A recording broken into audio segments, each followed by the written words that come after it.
निगरान वज़ीर आज़म कौन होगा और जो नाम गर्दिश कर रहे हैं क्या वाकई वही हस्तियां आने वाली हैं या किसी और का जो है वो नाम पे कुराफाल निकलने जा रहा है। सियासत का सुल्तान नवाज शरीफ अगला वज़ीर आज़म है, तो आज इसकी मजीद डिटेल आपके साथ शेयर करेंगे कि कैसे। और जनाब इमरान खान की गिरफ्तारी 25 जुलाई की तलबी थी और अभी तक उन्होंने इस मामले पे हफाजती जमानत नहीं ली। बिस्मिल्लाहिर्रहमानिर्रहीम, अस्सलाम वालेकुम, मैं हूँ शकील मलिक। निगरान वज़ीर आज़म कौन होगा और जो नाम गर्दिश कर रहे हैं क्या वाकई वही हस्तियां आने वाली हैं या किसी और का जो है वो नाम पे कुराफाल निकलने जा रहा है।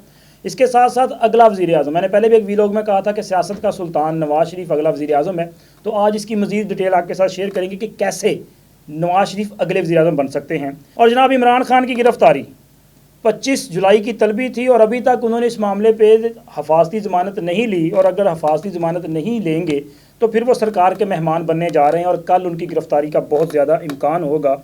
और इसके साथ साथ जनाब बात करेंगे महंगाई के मामले पे। इस हुकूमत ने जो कि महंगाई ख़त्म करने के दावे लेके आई थी, इन्होंने पाकिस्तान के वहाँ पे क्या अज़ाब मुसल्लत किया है, ये सारी चीज़ें आपके साथ डिस्कस करनी है। और मेरा ख्याल है सबसे पहले इस हुकूमत की जो बुरी कारकर्दगी और आवाम इसकी वजह से जो पिस रहे हैं उसकी बात करेंगे।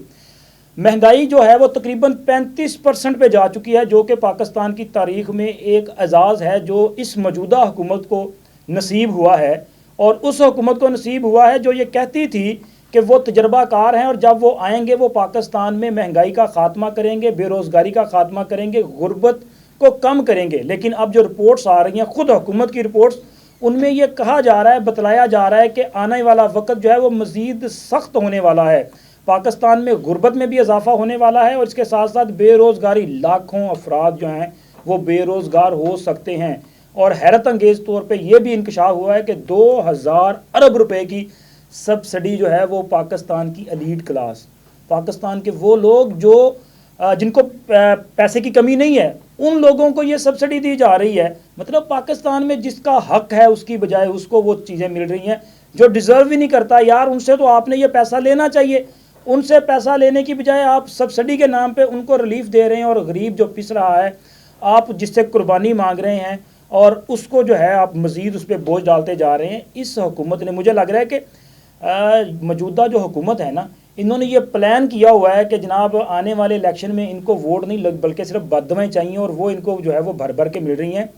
जब तक आवाम को आप रिलीफ नहीं देंगे, आवाम की जो मुश्किलात हैं उनको कम नहीं करेंगे, तो फिर आपके लिए जो है वो आने वाले वक्त में मुश्किलात होंगी। सियासतदान के लिए मुश्किलात तब होती हैं जब वो इलेक्शन जब में जाता है, उसको वोट चाहिए होते हैं, तो वोट तब मिलेंगे जब रिलीफ देंगे। लेकिन रिलीफ की बजाय आप तकलीफ़ देंगे ना लोगों को, तो रिटर्न में आपको वही मिलना जो किसी के पास है। तो अगर लोगों के पास तकलीफ़ है तो फिर शहबाज हुकूमत को तैयारी करनी चाहिए कि अगर इसी तरह के हालात में इन्होंने इलेक्शन में जाना है और IMF के प्रोग्राम के नाम पे इन्होंने कहना है कि जी हमने तो रियासत पे सियासत कुर्बान किया, तो जनाब फिर आप तैयारी करें कि रियासत पे सियासत आपने कुर्बान किया तो अवाम जो कुर्बानी दे रहे हैं ना, उसका नतीजा आपको इलेक्शन में नज़र आएगा। वरना इसका हल निकालना पड़ेगा, तभी जाके जो है आपके नाम पे कुछ अच्छे अल्फाज जो हैं वो आ सकते हैं।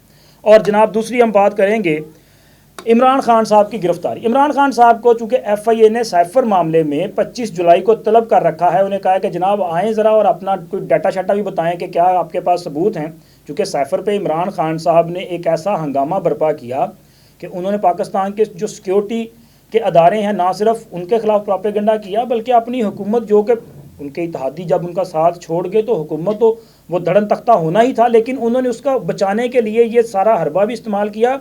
ना सिर्फ पाकिस्तान के अंदरूनी मामला बल्कि जो बैरूनी हमारे ताल्लुकात हैं उनको भी ख़राब करने की कोशिश की। उन्होंने एक बड़े जो मुल्क है उस पर इल्ज़ाम भी लगाया और कहा जी हमें धमकी दी गई है, हमारे मामलात में मुदाखलत है, और कहा कि मेरे पास सबूत है। बाद में पता चला कि जनाब वो जो कागज़ लहरा रहे थे, वो साइफर जिसका वो दावा कर रहे थे, वो तो गुम हो चुका है और ख़ान साहब वहाँ से लेके गए थे।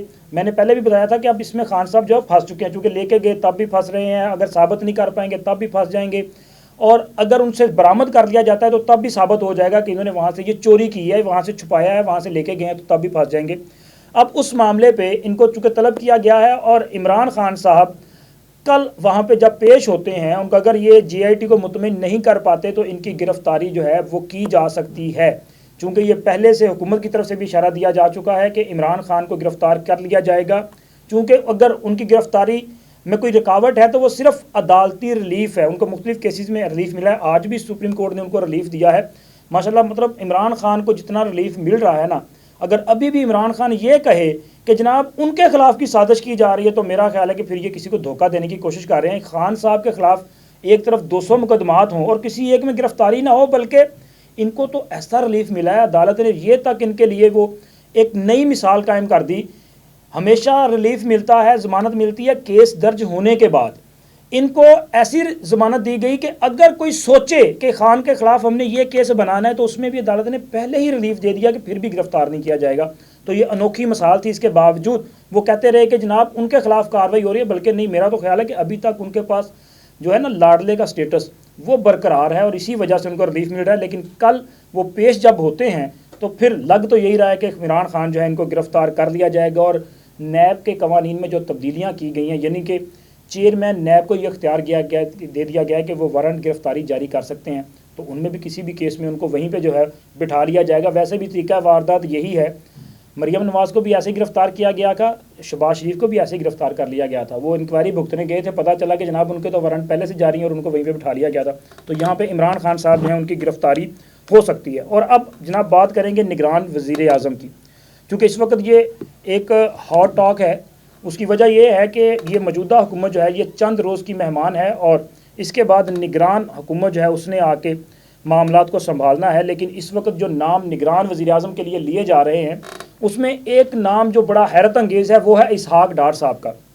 क्योंकि इसहाक डार साहब मुस्लिम लीग नून के इंतहाई अहम रहनुमा हैं, मियाँ नवाज शरीफ के समधी हैं, बड़े बाख्तियार लीगी रहनुमा, बल्कि वज़ीर आज़म नवाज शरीफ वज़ीर आज़म हों तो डिप्टी प्राइम मिनिस्टर का ओहदा एलानिया गैर एलानिया तौर पे इसहाक डार साहब के पास ही होता है और बड़े बाख्तियार होते हैं। उसकी वजह यह है कि ज़ाहिर है जी नवाज शरीफ की बेटी जो है उनके बेटे के साथ ब्याही हुई है, तो काफ़ी बाख्तियार भी हैं, तो उनका नाम है। लेकिन ये नाम मुझे हज़म नहीं हो रहा, इसलिए नहीं हज़म हो रहा कि इसहाक डार के नाम पे आखिर किस तरह से ख़ुद हुकूमत के इत्तेहादी मानेंगे। इसहाक डार साहब की मुस्लिम लीग नून के साथ जो वफादारी और वाबस्तगी है उससे तो कोई इनकार नहीं कर सकता। तो ऐसे शख्स के लिए पीपल्स पार्टी क्या वोट करेगी? क्या मौलाना फजल रहमान खुद इसको तस्लीम करेंगे? क्या बलूचिस्तान की पार्टियां इसको मानेगी? क्या MKM इसके हक़ में वोट करेगी? तो मुझे लग रहा है कि शायद ऐसा मुमकिन नहीं है। तो फिर क्या हो सकता है? इसमें दीगर जो नाम मैं आपके साथ शेयर करता हूँ। इसमें जनाब एक नाम है हफीज़ शेख साहब का। हफीज़ शेख साहब जो हैं ये जो आलमी मालियाती अदारे हैं उनके मुलाजम भी हैं और पाकिस्तान में इससे पहले वो वफाकी वज़ीर ख़जाना पीपल्स पार्टी के दौर में भी रहे, इमरान खान के साथ भी रहे और उससे पहले सिंध के वज़ीर ख़जाना भी रहे, मुशर्रफ दौर में भी ये वज़ीर ख़जाना रहे। तो इनकी जो सबसे बड़ी काबिलियत है ना वो यही है कि ये उनके पसंदीदा हैं जिनकी वजह से आज पाकिस्तान में चंद अरब डॉलर आए हैं। तो इनका नाम जो है वो कंसीडर किया जा रहा है। इसके साथ साथ मौजूदा जो निगरान वज़ीर आला है मोहसिन नकवी साहब, उनका नाम जो है ये भी ज़ेरे गर्दिश है और इस पर भी गौर किया जा रहा है। इसकी बुनियादी वजह यह है कि मोहसिन नकवी साहब वो जो है ना बड़े घर वाले, उनके बड़े करीबी समझे जाते हैं और इसके साथ साथ हालिया यहाँ में बतौर निगरान वज़ीर आला उन्होंने जो एक्टिविटी है उनकी वो काफ़ी एक्टिव वज़ीर आला जो है वो साबित हुए हैं। मुख्तलिफ़ तरक्याती मनसूबे जात और काफ़ी एक्टिविटी जो वो देखने में आई है, तो ये उनके लिए प्लस पॉइंट है। और इसके जनाब बाद नाम आता है जुगनू मोहसिन साहबा। आप जानते होंगे जुगनू मोहसिन साहबा कौन है? जुगनू मोहसिन साहबा जनाब नजम सेठी साहब की अहलिया और काफ़ी बाअसर खातून हैं, उनका नाम भी लिया जा रहा है। और आखिरी नाम जो है ये भी बड़ा ताकतवर नाम है, आलमी इस्टेब्लिशमेंट में उनका बहुत ज़्यादा असर और सूख है और वो नाम है डॉक्टर मलिहा लोधी, जो कि अक़वाम मुत्तहिदा में पाकिस्तान की मंदूब भी रहे हैं। और उनका नाम सिर्फ इसलिए कंसिडर किया जा रहा है कि उनके आलमी का जो ताकतें हैं, यानी कि ज़ाहिर है वो अक़वाम मुत्तहिदा में एक लंबा अरसा जो है उन्होंने सर्विस है उनकी, तो वहाँ पे उनके ताल्लुकात जो हैं इस वजह से, चूँकि जो आने वाले दिन हैं उनमें हमें आलमी ताकतों की ज़रूरत भी है, लेकिन इसके साथ साथ जो सबसे बड़ी ज़रूरत है वो मईशत की बहाली है और उसके लिए IMF और दीगर जो मालियाती अदारे हैं उनके साथ मिल के चलना है। तो उनके लिए जो है जो पहले दो नाम है यानी कि इसहाक डार और हफीज़ शेख, लेकिन इसहाक डार चूँकि सियासी वाबस्तगी है तो मुझे लग रहा है कि शायद अगर इस तरफ से मामला जाएगा, मईशत को देखना पड़ेगा, तो फिर जनाब हफीज़ शेख भी हो सकते हैं। लेकिन एक नाम जो है वो आज तक कंसीडर किया जा रहा है और उसकी वजह यह है कि वो मौजूदा आर्मी चीफ साहब के बहुत करीबी हैं और वो है मोहसिन बेग साहब। तो वो भी नाम जो है छठा नाम इसमें मौजूद है। खैर लंबी लिस्ट है लेकिन ये शॉर्ट लिस्ट होती जाती है, जैसे जैसे दिन आगे बढ़ेंगे तो नाम जो है वो मज़ीद इसमें से शॉर्ट लिस्ट होते जाएंगे। लेकिन मुमकिन है, ज़्यादा चांसेस यही हैं कि अगर IMF को राज़ी रखना है या इस प्रोग्राम को आगे बढ़ाना है तो फिर हमें कोई मईशत दान जो है उसी को बर्दाश्त करना पड़ेगा। और अब आखिर में बात करेंगे अगला वज़ीर आज़म नवाज शरीफ वो कैसे। मियाँ नवाज शरीफ जो है वो इस वक्त दुबई वापस आ चुके हैं और वहाँ पे एक बार फिर मुलाकातों का सिलसिला जो है वो शुरू हो चुका है। आसफ अली जरदारी साहब दुबई में पहुँच चुके हैं। वहाँ पे चूँकि इस वक्त बात तो हो रही है निगरान सेटअप की, लेकिन इसके साथ साथ अगला सेटअप जो है उसमें वज़ीर आज़म कौन होगा। चूँकि असल मामला चलना है पंजाब में। पंजाब में कौमी असम्बली की 140 या 42 जनरल सीट्स हैं और जो ये सीटें जीतेगा, जो पंजाब में अक्सरियत हासिल करेगा, हुकूमत उसकी होगी।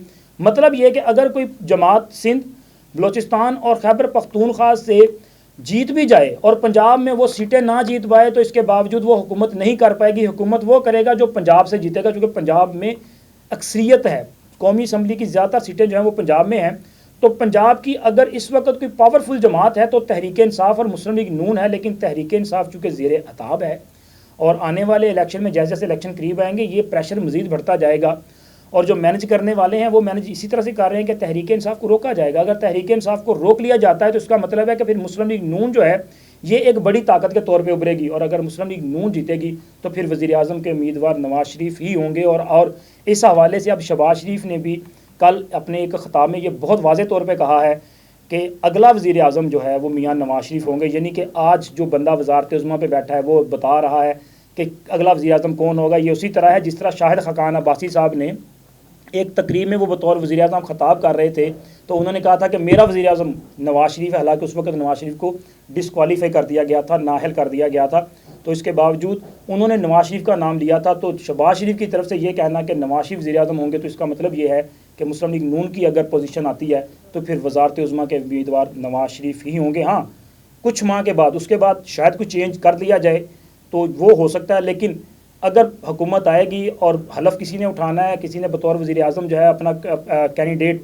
अब ख़ुद को पेश करना है तो वो नवाज शरीफ ही होंगे और उन्हीं के नाम पे जो है वो कुर्रा फाल निकलेगा। अब तक के लिए इतना ही। मिलते हैं अगले वीडियो में एक नई इन्फॉर्मेशन के साथ। अल्लाह हाफिज़।